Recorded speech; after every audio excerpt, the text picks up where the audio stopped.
On behalf of my colleagues, welcome to today's GNCC Lunch and Learn, generously sponsored by the YMCA of Niagara on the topic of AI Unplugged.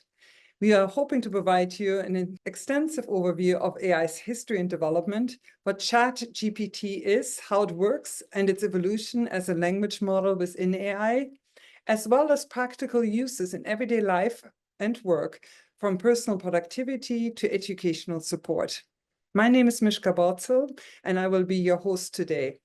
But before we get started, if you wish to enable live transcript, you can find that option on your Zoom screen. If you're running into any difficulties, technical difficulties, please utilize the chat function, and one of my colleagues will be able to assist you. Please know that this session is recorded and will be made available to you after the webinar is completed. But before we begin, I want to highlight our sponsor. Our Lunch and Learn series is proudly sponsored by the YMCA Employment and Immigrant Services of Niagara, a steadfast partner in our sessions. Their support is invaluable, offering employment programs that assist job seekers at all levels and providing extensive employment services for employers. And now, let's hear from Kelly Jones, Program Manager at the YMCA. Kelly, over to you. Thanks, Mishka. We always appreciate being able to sponsor these Lunch and Learns as the YMCA of Niagara and the Employment and Immigrant Services, where I'm a program manager. So for any employers on the call, we always welcome any chance of opportunities to help with recruitment, hiring, training, various different funding options, and of course, working with a lot of our internationally trained individuals that are looking for assimilation into the wonderful landscape that we have here in Niagara, employment-wise, and utilizing some of their skills. So always feel free to reach out to one of our 3 offices in Niagara Falls, St. Catharines, and Thorold. We're excited for Serge's presentation. So in numerous of my interactions with employers, we've got 2 different populations. We've got employers that are super excited about AI and embracing, and other ones that are completely scared to death about it. So we're excited to learn more, obviously moving more people into the embracing of the AI, and of course, realizing that we've been using it for many years now, and how we could better utilize to serve our employees, serve our customers, and of course, serve Niagara. So thank you, Mishka. Looking forward to Serge's presentation, and thank you from the GNCC. Kelly, thank you so very much for your opening remarks. And I actually mirror your reflection of saying that we see the whole vast spectrum of people who are fully staying away from AI, some that have slightly embraced it, and ones that are fully wanting to move it forward, and are even wanting AI to advance more quickly than it probably is at this point. So thank you for that, and thank you for your overall support of our Lunch and Learn session. Before we delve into today's webinar, I'd like to introduce a brief 5-minute financial download from C.R. Smith Financial Services, Inc., brought to you by Brandon Curry, advisor at C.R. Smith Financial and Sun Life Financial. Brandon, over to you. Thank you, Mishka. Good afternoon, everyone, and thank you again for the kind introduction. My name is Brandon Curry, and along with my colleagues Matt Milner and Jay Fast, we are from C.R. Smith Financial. We've just in May of this year surpassed 50 years in business in the Niagara community. The 3 main facets that I've discussed on this call, obviously, that we take care of is insurance, wealth management, group and personal benefits for employees individually and employers. With the current landscape right now, as of last week, I wanted to touch on the economic situation in Canada and just the Bank of Canada's overnight lending rate and where we feel that this rate is going to be headed. A lot of you on this call know it was no secret that the Bank of Canada did lower the overnight lending rate from 4.25% to 3.75%, or what we like to call 50 basis points, or 0.5% of a reduction. This was due to many factors. September's top line inflation was around 1.6%, so that was decreasing, which is below the Bank of Canada's target of around 2.5%, which they consider to be a neutral inflation target, which is why you're seeing the Bank of Canada go fairly aggressive with their cuts to the overnight lending rate. Just for some more context, prime, which is what we all deal with when we're looking at loans and mortgages and lines of credits, is the equation of taking the overnight lending rate of 3.75% and adding 2.2% to that. So your prime rate is 5.95%. The next meeting for the Bank of Canada will be in December of this year.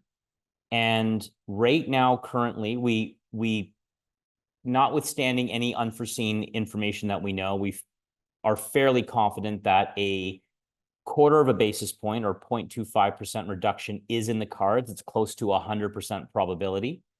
And now currently on Bay Street and on Wall Street, they are pricing in a potential, and there's a good 70 to 80% probability of this, another potential 50 basis point cut, or another half a percentage cut. In the year 2025, we have analysts and economists that are way smarter than me, looking at the economic data of Canada, and they are pricing in a potential another 100 to 150 basis points to the overnight lending rate. So that would be another 1 to 1.5% cut to the overnight lending rate. Right now on Wall Street and on Bay Street, what we like to do is it's called swaps. And so basically it's where banks sell their mortgages and they sell bonds, and it's not on the normal S&P 500 or the TSX. This is the underlying belly of the beast, if you will. And they're thinking that the overnight lending rate in Canada by the end of 2025 would put the overnight lending rate to be around 2.5 to 2.75%, which would be a further 100 basis points or 1% lower than what we're at right now. Obviously, nothing is guaranteed when it comes to interest rate cuts, because it's all correlated to the strength of the economy and also the strength of the Canadian dollar. However, with unemployment rate currently sitting at 6.5% for September of 2024, that is still too high. There's too much supply for labor in the system right now. And this is why we feel that the Bank of Canada is going to go a little bit more aggressive, definitely heading into the first 6 months of next year. As always, if there's any further questions or comments, please reach out. We'd love to help. And by all means, thanks very much for the opportunity. Brandon, thank you so very much for being with us. It's always really appreciated. And especially I appreciate you actually making us look at and think about the impact of the current lending rate. We yesterday held the Niagara Economic Summit. It was attended by about 300 plus individuals. And one of our questions to all attendees were also those, what are potential hurdles right now for moving forward on certain items, especially when it comes to building and development. And the lending rate was indicated as being one of the top hurdles right now for individuals, as we are not moving forward in some areas where we may have the potential to do so. So thank you. On that note, it's very timely in light of the discussions that are happening, not just here, but also throughout the community and probably nationwide. So thank you. And now it is my great pleasure to actually introduce to you Serge Paquin. He's the Chief Executive Officer of Skycomp, a seasoned executive with extensive experience in technology and business sectors. He has driven significant growth and innovation at Skycomp, leveraging his deep understanding of IT operations, cybersecurity, and business development. Serge not only graduated from the CST program at Niagara College, but returned to teach the program, inspiring and shaping the talent of the emergent students. Serge is a trusted technology leader in the community and hones his skills by collaborating and networking with industry leaders in Niagara communities, as well as global technology peer groups. Serge, we're really pleased to have you with us on this important topic. So thank you. And thanks very much. Yes, very good. And to all of our attendees, Today's format is meant to be a really interactive one. Serge is going to take over the majority of it. So for the next 35 minutes, so 40 minutes, there's a presentation. But Serge had also asked us to let everyone know it's meant to be a very interactive presentation. So please utilize the chat function on this Zoom call to direct any questions to Serge while he's presenting. He would love to hear from you and interact with you. Some of you, especially those who weren't able to attend here in person right now, have also shared some of your questions with us in advance of it. And we hope that in the last 10 minutes, 10, maybe 15 minutes of today's webinar, that we can address those questions at the same time. So thank you so very much for those of you who are with us here. And Serge, all over to you. Perfect. Thank you, Mishka. And thank you for everybody attending. Brendan, I appreciate your financial update. I know that's on the top of everybody's mind these days. And thank you to Kelly and the YMCA for sponsoring these great sessions. So who am I? Mishka gave me a fantastic introduction there. I've lived in Niagara most of my life. I'm a guy who likes IT. We're also heavily involved in the community, and as AI is coming out and becoming prevalent, I started wanting to do some of these talks and educate. And this is one of the few topics I've been used to when I start talking about IT and technology. I get used to the eyes glazing over. This is one of those topics that people seem to get very engaged and want to learn about. I'm by no means an expert in AI. To be an expert would probably take 8 or 10 years of experience or be the ones that are creating AI. And AI just hasn't been around that long, but I'm an IT enthusiast and I run an IT company, so I am very involved. So my goal for today is you'll understand the basics of AI, machine learning, and deep learning, so you can start understanding some of those buzzwords and how they work. Some real world examples of how AI is already being used in everyday life, learn about some of the challenges and ethical considerations with AI, and gain some insights into future trends of AI. And then finally, see some live examples of using ChatGPT, and hopefully that gets the mind flowing. And as Mishka had said, if you come up with comments or anything during the webinar, I'm keeping a chat window open. I'll answer those questions kind of in real time. I find these are a lot more fun and interesting if there's some dialogue, or if I start talking a little bit too fast or too high and you want some more information, I'm here to give it to you. So what is AI? I'm sure most people know AI stands for artificial intelligence, but it kind of gets broken down into a few different categories. So generally when we're talking about AI, that is the simulation of human intelligence by a computer.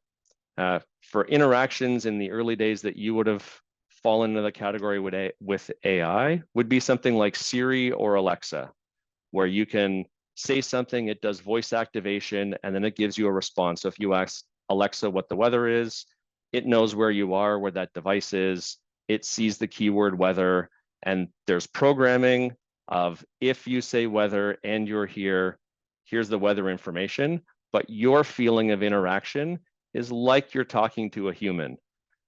There's a test that was created in the 1950s called the Turing test, which kind of gauges machine intelligence and has it approached human intelligence. So that everybody knows, to date, nothing's passed the Turing test. So even ChatGPT, that's very, very advanced, hasn't passed that test yet. So when we move on from that basic level, we start to think about machine learning. Machine learning, some examples of machine learning would be the Netflix recommendation. So Netflix has all sorts of data points on different types of genres and actors in movies and different lengths in TV shows and all these categories. And no human is deciding what it should suggest to you. That's machine learning of patterns. And as you start watching, it starts having rules going, oh, you like this type of show, these other type of shows match it. So that falls into the category of machine learning. Another example would be in a manufacturing plant, testing if something coming off the manufacturing line meets spec or doesn't. So in the past, a human would have to do that quality assurance. Machine learning is cameras and sensors watching that learning over time what a good product is, because it gets trained, because humans will say this is good, this is bad, and that can train over time. And now that's machine learning. So that's been around for a very long time. What's exciting is deep learning. So deep learning is where we fall into neural networks, and that's where self-driving cars live. That's where Microsoft Copilot lives. That's where ChatGPT and all this generative AI live. So as a quick example to give you an idea of what deep learning is doing right now, if everybody in their mind, because they can't really reply to me, kind of completes this sentence in their mind. This morning, I'm sorry I was late to work because I had to drop my daughter off at. And the next word, if you're like me, most people would think school. And in effect, that is what ChatGPT and these type of large language models are doing. They don't know the answer yet. They have a predictive algorithm that's guessing the next word. And then with that, it'll guess the next word and the next word. And that's how it's starting to get that real world feel. It's starting to do it like humans think of it. So there's something with small language models and large language models that falls into that deep learning. A small language model might be specific documentation on a piece of software, a very itemized small piece of data set. A large language model would be ChatGPT or Tesla self-driving cars, where they're taking huge amounts of data into that neural network and starting to build models around that. But why should you care? Well, because AI is changing the world. So, for example, I have a few examples here, like in food. There's a company called Pairwise, and I listen to a podcast called the All In podcast, and one of the speakers on there is one of the owners of this company or investors. So I tend to hear a lot about it weekly on their podcast, but they're using AI technology to do gene editing of food. So they're working on potatoes to grow larger potatoes in a shorter period of time with less input materials, which really then helps the world, because effectively what we want is more calories for less input cost to feed nations. So they're trying to do that, but in the old way of doing it before AI, that took an awful lot of time of you had to do gene splicing and see the result that you get. Now with AI, and they've mapped all the genome of potatoes, the AI can go through iterations and effectively virtually grow the plants and come out with output of suggested gene edits that give you the result that you want. Another example in this area would be John Deere tractors. John Deere tractors now are full of AI that will measure soil composition, water retention, plant yield, and everything, and decide while you're farming that piece of land, how deep to plant seeds, how far apart to put seeds. So rather than have to choose that ahead of time and do it manually, these machines are taking real-time data as they're on the field and adjusting those parameters, and AI is what's helping them do that. Money, I'm not sure if you've ever had your bank card compromised, or hopefully not, hopefully they've caught it, but banks use AI to look at different patterns. So that kind of falls into the machine learning of they notice your patterns of spending, and when something happens out of pattern, they'll put a stop on that Visa card, call you for a security alert to see if you're actually traveling or buying something there. Or AI-driven personal finance that starts giving suggestions based on your buying habits of how you might be able to save and budget and save for retirement. An exciting one is healthcare. So systems like Google's DeepMind Health or IBM Watson's Health or chatbots like Babylon Health will start taking information and comparing symptoms and historical data and coming up with possible prognosis to help doctors or you personally to decide if you should go into a doctor. Accessibility, so situations where people are paraplegic, AI is using either neural connections or visual connections to help people with disabilities live a more full life. Transportation, so again, most people have used Google Maps or maybe the not quite as good Apple Maps, but Apple Maps and Google Maps both use AI. They have millions of phones in the wild. And again, this is an example a lot of machine learning where everybody's phone is being tracked when you're using it. And so in real time, it's tracking slowdowns on the highway. Nobody necessarily has to report that. Google just sees that thousands of phones are going slow on this section of the highway and starts feeding that data back to other people using Google Maps further back on the road to start to give you indications.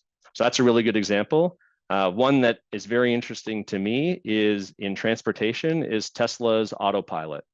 And it's interesting because Tesla's autopilot in the last year moved from machine learning to deep learning. So this is a very good example. So before it was using machine learning, which means programmers programmed if then else statements. So they could detect a stop sign and a programmer would do, if you see stop sign, stop this far in front of the stop sign.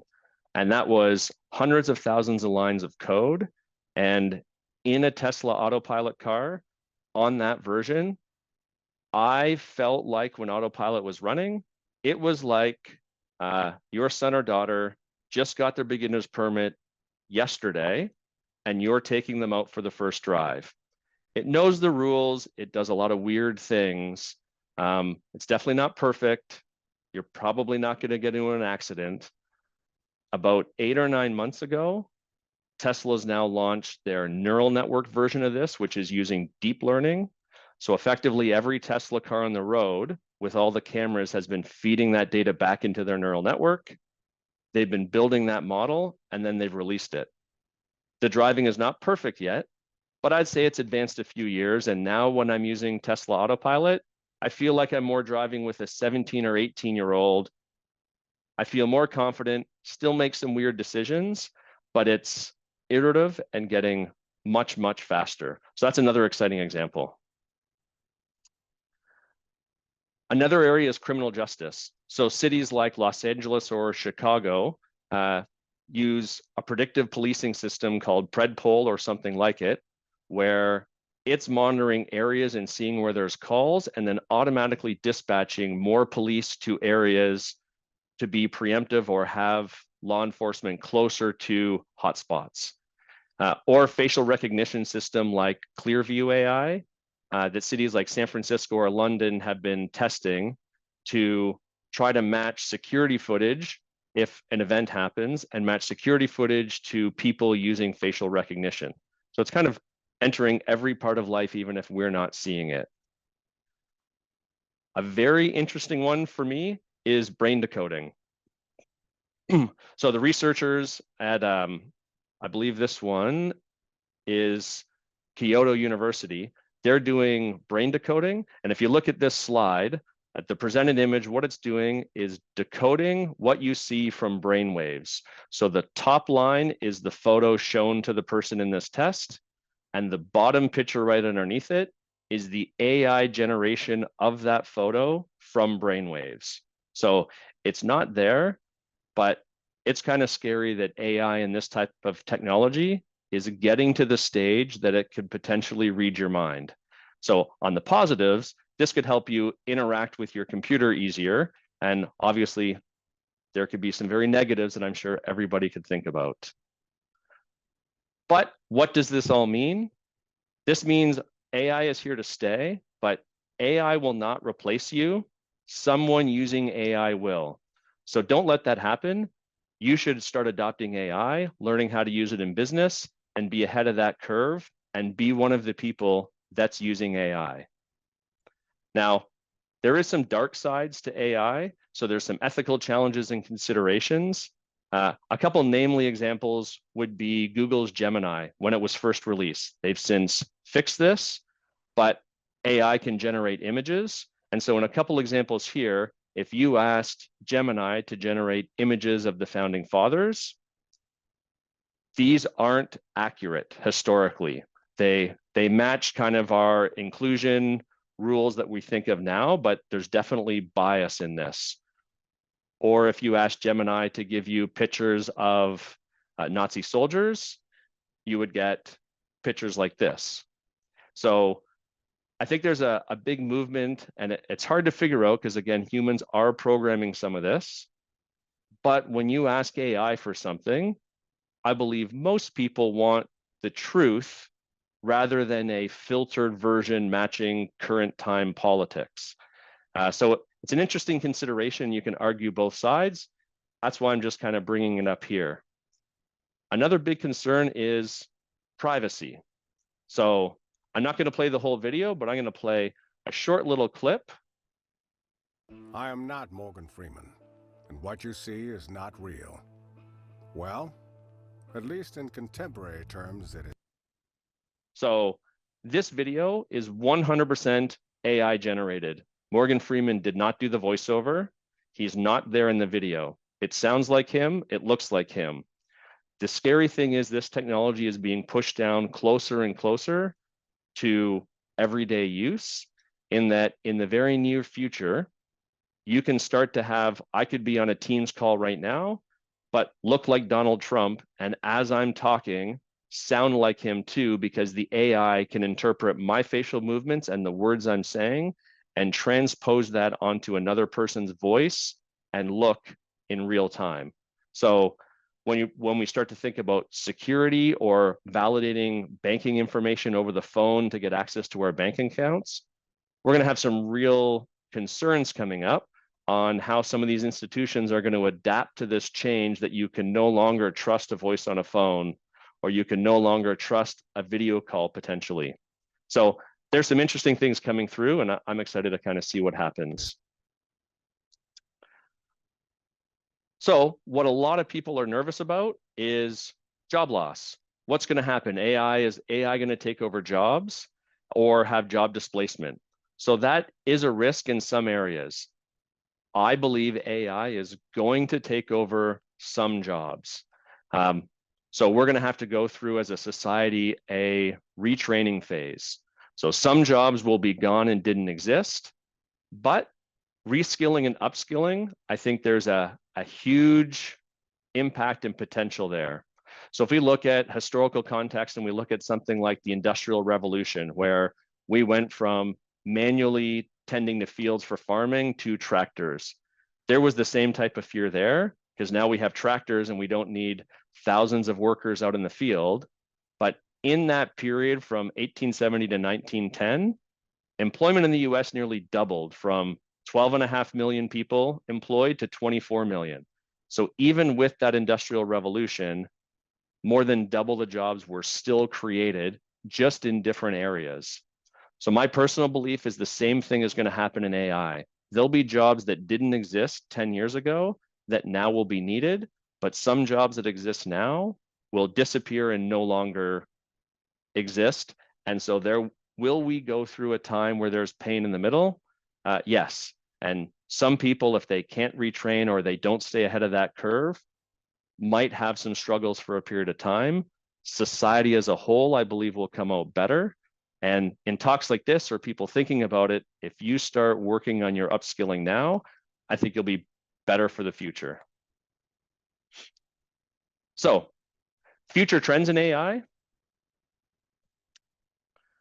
Generative AI. So this is kind of what's just been released a few years ago with ChatGPT. And there's other products like this called Dolly that generates images, but this is AI starting to generate content. There's already AI is starting to compose music. So you start giving it a library of music and you ask, please create me a song like the Tragically Hip, and you give it all of the Tragically Hip category or catalogs. And AI is getting close to being able to create a brand new song that sounds like the Tragically Hip or any other type example. So that's really neat of what's happening, and hopefully gets your mind flowing of how you can use this in your business in the future and kind of know that this is coming. AI-powered automation. So this is starting to happen in a small way. An example I have for this, one of our vendors that we buy hardware from, we submit POs, purchase orders in a PDF format to them. They don't really have more integration, and it's a lot of differing systems, but they've built an AI machine learning system that will take that PDF, they see how we format our POs, and through machine learning, convert that PDF file into an actual purchase order in their ERP system, ready to order. So we can continue sending in email PDFs. They're not hand keying it, they're automatically converting it. So that's something that's happening quite a bit more of. And then Edge AI.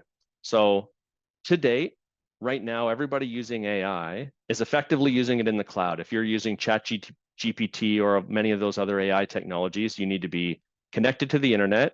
You give it your data goes out to the cloud, it gets processed by machines and gets pushed back to you as the result. So one, if you don't have an internet connection, a lot of these technologies are locked away from you. Or two, if you're doing sensitive corporate data, you have to trust that cloud provider that you're sending your data to. Edge AI is starting to happen because all the security concerns and cost for internet servers and data centers keeps going up, and the demand for AI keeps going up. We're starting to see PCs and even phones built with AI chips. So the next version of the iPhone has an AI chip built in. The next version of most computers from Lenovo, Dell, HP will have what they call an NPU, a neural processing unit. And some of that workload is going to get pushed back down to your computer, which means you can do it offline, which is great, and more securely because your data is never leaving your laptop. So that's something that's happening right now. And you're going to see in the next few months, computers start to be released with those NPUs. I think 1 or 2 have already been released. The software hasn't caught up with it yet. So don't dive in and spend a lot of money on the machine yet, unless you need to future-proof yourself, but that's something that's coming. So I want to get into some examples. And I've preloaded some, just so we're not sitting here watching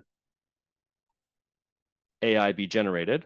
So one really good example, I'm not into photography. And again, if anybody has examples or comments or things that they've done, please feel free to put it in the chat and we can throw it in and throw it into ChatGPT right away if we want to, or I can talk about it. So one of the examples I have, my wife is very much into photography. I am not. I don't know f-stops. I don't know resolution. I don't really know how to take good pictures. It's not my world. In the past, I would go to any camera store when a birthday would come up because I'm a guy. And so, of course, I'm going to buy some expensive piece of technology for my wife because that's how I think as a guy. But I wouldn't know what to buy. And I would talk to somebody at the camera store and I would hope that they're giving me advice and not giving me the advice filtered by what they happen to have in stock.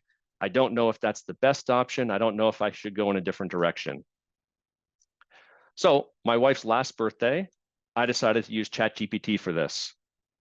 So what I did while she was out of the house, I went to all her camera gear and just wrote down the makes and models of all of her camera stuff. I don't know how it works together. I don't know all the pieces. I just wrote down everything and I told ChatGPT what she had right now and then what she likes to do and asked for some advice on a lens. So it gives me a breakdown of examples and what I should do and why I should pick that lens.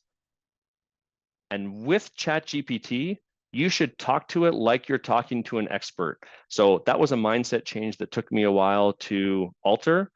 I was first treating it like a search engine.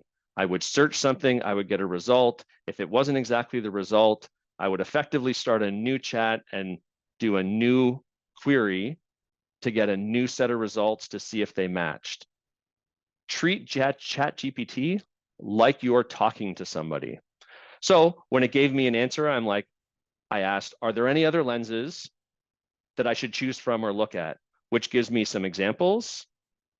And then I asked, are there significant benefits on this lens? It gives me some more examples. So lots of data, lots of reading. I can keep iterating and giving examples, but I'm talking to it like a camera expert, and it has all the manuals and data for all of the Nikon cameras. It has effectively all the knowledge that's been posted on blogs and websites about photography. It likely has input data from universities on photography, because all of that stuff is in its large language model. So me asking questions, I'm getting very good expert advice. Another business example. So at Skycomp, we'll kind of process lists of staff from our from our clients, and they send it to us in all different formats. So think anytime that you have to data process something from another staff member on your team, or you're getting it from another agency or company or anything, but it's just not in the format you want it to be. So you could spend the time and alter it. You could probably create Excel macros, but literally with ChatGPT, I ask it, please format this list with first name, comma, last name, comma, email, and properly capitalize it. And then I paste the list. So this is an example list where I'm getting last name, mostly all in uppercase, comma, first name, space, email address. So you could build rules in Excel and make it, but this takes seconds. I ask it to do that, paste the list, and out spits a table. For example, here, I asked it to show a table so I can be showing this to you. You can also say, please give it to me in a CSV file, or give it to me in something that I can paste into Excel, and it will give you the CSV file right away. You can click on it, paste it into Excel. Another example, and I just actually thought of this in the last few weeks and started doing this with business cards. Most times I'm at an event, somebody hands me a business card, I stick it in a pile. I probably remember those details and, oh, I did talk to Brandon about Sun Life. I should look up him and give him a call. And I go and find his card, but then I have to go and create a new item in Outlook. I'm like, I wonder if ChatGPT can just do this. So take a picture of business card and ask it, turn the business card into a VCF file. VCF is the standard format for Outlook, Google Mail, anything for a contact card. So I asked it to do it. With no more information, it interpreted the business card, it gave me the details, and it gives me a download link that I can click, import into Outlook. It's created. This example was really neat. This came from one of my staff members. She's admittedly not a green thumb, and we've been talking internally, obviously, a lot about AI. And she had a plant that was not doing well at her house. And not being a green thumb, she wasn't sure how to revive it. So she said, I can share this. She sent me the pictures. She took this picture of the plant and asked, I'm not sure what's wrong. What do I do? ChatGPT figured out and knew the type of plant it was and gave suggestions on how to make that plant healthier. She followed those examples, and I'm happy to report her plant is doing much, much better now. Now, there's some possible downsides, and if you talk about AI, you might hear a term called hallucination. Hallucination is ChatGPT can give you very authoritative answers that are completely wrong. So I think many people that are already in the workforce now are lucky. We've gone to school and we've mostly gone through school without having AI. So we have a good basis of knowledge and know how to kind of filter through data because we've been used to doing that kind of the old-fashioned way. I'm a little bit worried in the future when everybody completely relies on AI. So I'm hoping our current workforce can adopt this, but know that maybe ChatGPT is off. So I've kind of forced a little bit of an example here. So I've asked ChatGPT, write an authoritative scientific article about the benefits of eating glass. Now, rightly so, there's some guardrails in ChatGPT, and it tells me correctly, eating glass is really bad. You shouldn't do that, pose a serious health risk. But you can rephrase the question and say, yeah, I know it's really bad, but pretend it's good and tell me why it's good. And then, oh, it looks like this time it didn't give me a good example. What I did, so they've even gotten better in the last day. When I practiced this yesterday, it gave me examples of all the benefits of eating glass. So this might happen in the real world. I use ChatGPT a lot for programming. So I'll program small programs to be used at Skycomp to help optimize our business. And when I ask it for documentation or how to talk to a system, it will sometimes give me good looking data, but wrong. So I still have to interpret and manage that data. So it's important to know ChatGPT is not always right. So how do you adopt AI?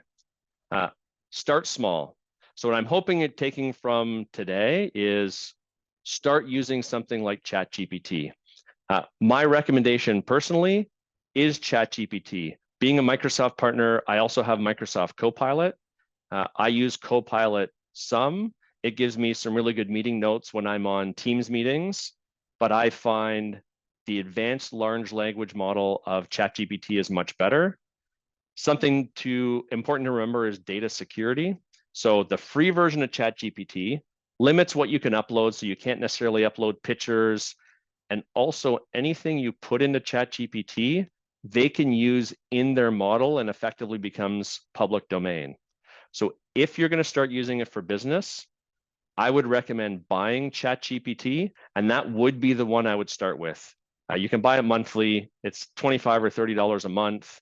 If you buy the business version, you can start adding team members very easy. And then all of that data is kind of stored within your team. They specifically say they won't use it for training data. So you can start uploading some more information into it to get some better results, but even if that's some private information. Microsoft Copilot is about the same cost, but I find it's a little bit immature. It integrates into Outlook, Word, PowerPoint, so it has a lot of really neat features. I would think in the next 8 or 9 months, it'll probably be really good, but start small. And my recommendation is start with ChatGPT, because you can open in a web browser. There's a phone app that you can take a picture on your phone and ask questions. We'll do it with meeting notes on the wall. I'll take a picture of the meeting notes on the wall or the paper we have or the whiteboard. It'll interpret those, convert them to text, give you summaries. So I find that really good. That's where I'd start. So start small, use some available tools, training and upskilling. So the first time I went through a talk and somebody started talking to me about AI and ChatGPT, it took me a while to get it. I used it a little bit and it didn't really take hold. It wasn't until I did another talk about 1.5 years ago. Somebody did some more concepts. It kind of stuck in and I really started using it. And for the past year, I use it daily. Consult experts. So in this case, if you ever want me to do some more instruction for any of your team, I'd be more than happy to do it. But talk to experts. And my personal advice is don't jump into all of the vendors that want to charge you a really high monthly fee for AI services. AI is the buzzword right now. I would start with ChatGPT, learn about it. Once you're educated, then maybe look at pieces of software before jumping into something much more expensive. So I'm going to turn it back over to Mishka. Here's my card. You can scan the QR code, connect with me on LinkedIn. I'd be more than happy to chat. I haven't seen anything come up in the chat panel, so hopefully I've covered everything. I know I'm covering an awful lot of topics and a lot of words and new concepts. So I'm hoping people took away some valuable lessons with AI and get kind of the juices flowing on what to do in ChatGPT and give you an idea of prompts and how you can use it. So I really appreciate your time. And Mishka, I'll turn it back over to you. Serge, thank you so very much. This was highly informative. I really appreciate you giving us a little bit of a background when it comes to the history of AI, especially as it relates to biases, which we've heard and seen a lot about, privacy being a big issue. I appreciated you looking also at future trends and in some of those categories and some of the questions that we're going to get to actually relate to that specifically. But on a personal note, I thank you for actually suggesting to look at and utilize it for birthday gifts and wish lists. Yeah. I'm always struggling with this one, and your suggestion was a great one. So I know that I'm going to be using it for that in the upcoming days and months, as I have quite a number of birthdays to celebrate as we're moving forward. So one of the questions that has come forward was, and has always been, is how secure is ChatGPT? And we see a lot of organizations that are putting a lot of rules and policies in place, who can use it at work, how to use it at work. In light of that, there is a level of integrity and questions that organizations have. And in light of all of us being afraid of cybersecurity and other risks that are involved with that. So I was wondering if you can touch on that, as those questions have come forward by a number of people. Yeah, thanks for the question. That makes a lot of sense. It's a regular talking point that I have with clients and colleagues. So it's hard for me to answer how secure is ChatGPT specifically. They are a US organization. They're working right now to be no longer a not-for-profit, but become a for-profit corporation. So you have to decide if you trust OpenAI as an organization or not. What I will say is a lot of your data is likely already with cloud providers. So if you're using Office 365 and you're using SharePoint and putting data in it, all of that data exists in Microsoft's cloud. So the way I normally answer it is, do you trust OpenAI as much as you trust Microsoft? My answer personally, it's changed a little bit at this stage. My answer is yes. Microsoft is one of the major investors in OpenAI. So they have a very tight-knit connection between them. I trust Microsoft to have my data in it. And at this point, I also trust OpenAI. That could change. They could be a bad corporate citizen, and who knows? But a lot of our data is already with Google, Microsoft, those type of companies.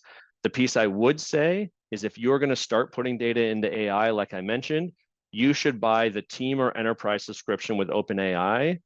The home personal use that you get for free gives you zero data security at all. And they literally tell you they will use their data to train their model and become part of their model. So if you're going to use it for corporate, buy that subscription for you or your employees that are going to use it. Thank you so very much. I think that makes actually a lot of sense. Another question has come forward, and that's because of recent news where we have learned that Amazon has launched its generative AI-powered shopping assistant in Canada. It's a tool that was already available to shoppers in the US, in the UK, in India, and it's designed to answer customer questions like what are different types of running shoes, which ones are more durable than others, and make recommendations. So we can see that a tool like this can really impact the retail sector as we're moving forward. And I was wondering your thoughts on it and any kind of suggestions for those of us who are actually in the field of retail. So I don't personally have a lot of experience with retail myself, but one of my examples was buying a camera lens. So I'm excited to see some of those developments. I mainly talked about OpenAI, but there's like 4 large players out there. So there's Gemini, which is Google. Facebook has one, so Meta. There's also Tesla has one, it's Grok or Elon Musk. And then Amazon has theirs, and then ChatGPT. So if you were a retail store using Amazon as part of your business, I would probably be leaning towards integrating with Amazon solutions. If you're not, then find the technology you're using and which large language model some of your already business partners use and align with that. I think that makes the most sense in the infancy. That makes sense, actually. Another question that has come forward by one of our attendees is actually related to graphic design. And so we see a lot of work that is being done when it comes to documents. I hear from companies that are all actually having AI, ChatGPT, write their strategic plan and really helping them out with everything from social posts to media releases to job offers, job descriptions, all areas of it. It is being utilized at all times or by many organizations. But then we need to look at graphic design. That is still the basic things that so many organizations are utilizing to get their messages out. Are they certain AI tools that are available to people to saying like, now I have written my strategic plan, but here you're going to move it into a design document that maybe is helping them out? Yeah, so there's, I've used a few of those. They're somewhat in the infancy right now. So there's some models, or they're called GPTs. So if you have the commercial version of ChatGPT, you can add GPTs to generate images based off text or based off a photo. So there's one that we kind of played with, that you can take a real photo of somebody and turn yourself into a Pixar version of that. There's another one that you could describe what you want and it generates a picture. Those can help on the basic level. We've used it even at Skycomp when we want to design a little logo for a new feature we're going to do and we want an icon for it. What I found with those is when you change the description at all, it at this stage is not iterating on the image, but it's creating a brand new image every time you ask it a question. It'll go based on the text you're asking, but every time it takes all the text and generates a brand new image. So it's pretty neat. I don't think it's anywhere close to replacing a good designer at this stage, but if you need a quick and dirty little logo or icon or something, it's useful right now. I appreciate that. You mentioned the example of actually changing your business card or it automatically filtering it into your system. You talked about having lists of, could be staff, could be employees, could be like customers, anyone, and putting it in order. So if people have a presentation to give, are there things where AI can help to convert all the words into a document where maybe someone does not need to sit there and create one slide, PowerPoint slide after another? But are there any tools that people could utilize? Yeah, so I'm sure there's other tools out there, but that kind of falls into the Microsoft 365, so integrated right into PowerPoint. If you have the Copilot 365 subscription, that will help you generate that content. I didn't use it to generate the slides in my slideshow today. I had somebody else that's much more talented help me generate the slides, but I did use it to help me figure out my outline. So I heavily used ChatGPT. I knew what I wanted, my talking points and how I wanted to lay it out and the key points I wanted to hit.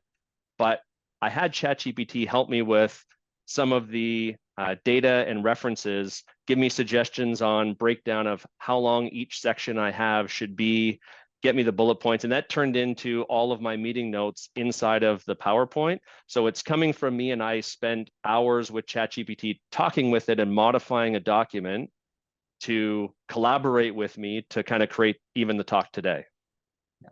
See, that's great to hear, actually. It's wonderful, actually, to have that interaction when you need it and when you're ready to actually work on a presentation that you're giving or a document that you're working on. One of our attendees is asking if you could address Napkin AI and its benefits for powerful presentation purposes. I would have to take that as a takeaway. I have actually never heard of Napkin AI, so I'm not even sure what it does and couldn't speak to it. But I always love hearing new things, so I've made a note of that. I'm going to do some research on that. Yeah, I actually too. I'm going to put it into my ChatGPT and Yeah. to saying, let me know how we can apply it and where it applies to actually different businesses. We have a number of members from all different industries. We have from manufacturing to retail over to the public sector and others who are members of the GNCC who watch our webinars on a regular basis. When you look at your application actually to it and the future of AI, which you mentioned some of the industries and sectors that you're most excited about. And when you look at Niagara's business community, and we are made up of a high number, 97, 98% of small businesses. They've been defined as 100 employees and less. Where are you most excited about? Where do you see the most opportunities in the upcoming year to 3 years? And I don't think we can look beyond that at this point. So that's a great question, because I can talk about what I want to figure out for Skycomp, and I think it would apply to a lot of small businesses. So one of the things that I struggle with on a regular basis is new staff training. We have employee manuals and documentation and what we call tribal knowledge that people have just learned over time how to deal or do certain things. I want to see a vision, and I think it's going to come at an inexpensive way in the next year or two that we can integrate this, but a ChatGPT style model, but securely connected to all of our ticket history, our documentation, all of our standard operating procedures, where I'm not going to necessarily release that to my clients, but my team can say, oh, I'm trying to fix this piece of software for this client, and it can draw upon the public documentation of, say, QuickBooks, but also the specific knowledge out of our documentation where ABC client stores their file and how it works. Or for the GNCC, you have templates and things that you interact and do presentations. Your staff can be asking a ChatGPT style interface that gets public data, but then also securely pulls your private data and say, here's the SOP for this, and here's the things that you should follow in this scenario. And it would let me or other small businesses onboard new staff to give effective delivery to their clients much quicker. You know what, Serge, when I listen to this, I think this would be of great interest to many of our members and many businesses across Niagara, because I look at it and I hear it all the time. Information is stored in this place and in that place and another, but they're not linked. They're not Right. linked. I have a customer management service that does this. I have QuickBooks and others that does it. And I have my Excel spreadsheets here on other things that have happened. And then I'm utilizing a number of widgets and other apps that also hold information. But the integration of those ones is what is key in actually, because that is the historic knowledge that you have touched on that is fundamental to an organization. To get ready for something like this, what would organizations who are working on it right now need to do in preparation for it, so that once they're ready to take that step, maybe reach out to you? What do they need to do today? Yeah, my best advice today is to start using ChatGPT, Grok, Gemini, your large language model of choice, to incorporate it, because that gets kind of your thoughts flowing. It's early enough in the stage, like I don't know how I'm going to connect some of my different documentation and ticket systems into a large language model. So I can't give advice of what to prepare for, but everybody has those digital documents. Your staff need to know how to interact with a large language model. So you can start doing that today. And then those two things are going to converge, and you'll deal with either do it internally or deal with some type of systems integrator. It's going to get to a point that you can link your data to a large language model, and your staff are already trained on how to do that interaction. So that's where I would start right now. That sounds great. We started our conversation by saying there are some businesses who are embracing it, who want to run with it as fast as they can. Some of us will probably likely fit into the middle of it, and those who are hesitant of it. The ones that are hesitant of embracing it, is there anything that you could assist them with in saying, like, here are ways to overcome it, or here are things to consider to ensure that they are not being left behind, to ensure that their business does progress at this speed that maybe this climate is demanding at this point? Yeah, I would say the advice that I would give to those is start using it personally. So I think the biggest reason that people aren't adopting it, or one of the biggest reasons, they're worried about it and they don't understand it. So then I believe it's hard to get over that hurdle until you end up with a level of understanding. And to be honest, I'm in the technology area, and I probably went 6 months that like ChatGPT was released. I did not log into it day one or even month one. I was a few months and hearing some dialogue about it, and it's starting to get popular. And then I finally well, maybe I should look at it. I am in technology. I should probably learn a little bit about AI, but I don't know how it's going to affect me. So I was one of those slow starters as well, and I'm in the field. But when I started using it personally, then my mind started thinking how I could apply it to my business, and then it started taking off from there. So it's just, I think that helps change your mindset. I think so too. And I think the other thing that helps is us coming together as a business community and having conversations like this. Because when we hear from you, and I'm also watching the chat at the same time, where we're getting some feedback, especially from individuals who are part of a small nonprofit organization or small business. And we also got some feedback from some people who are in the public sector saying, this is how we're using it. And as we're seeing that, I think it's another step to encourage us to move forward. And I have this feeling, Serge, that this is not the end of the conversation about this topic. I think we probably or likely see so many changes on such a regular basis that we most definitely have to ask you to come back in a couple of months and give us an update on how we're progressing, and especially also looking at some of those areas where some of the questions have come in as it relates to graphic design, as it relates to presentations, and overall other developments for certain sectors. I usually pass it off to you for some closing comments. So Serge, over to you. Well, perfect. Thank you, Mishka. Yeah, I'd be more than happy to come back. Again, my goal with these is to educate and try to get business leaders and owners inspired and interested in using AI, because I do think it's going to change the world. So I'd be more than happy to come back anytime the chamber would like me to. Thank you so much, everybody, for your time today. And again, Mishka and the GNCC for hosting and giving me the time to kind of share some of my knowledge with AI. I'm hoping everybody on the call got at least one or two little ideas or know some of the buzzwords now, so that when they're in conversation, they're not left behind and they can kind of keep up and know what's going on. And I hope to connect with you again soon. Thank you so very much, Serge, for your knowledge and insight and so freely sharing it with our audience today. My thanks also go to the YMCA Niagara and Sun Life Financial for their expertise early on in the webinar and for their overall support of bringing us as a business community together.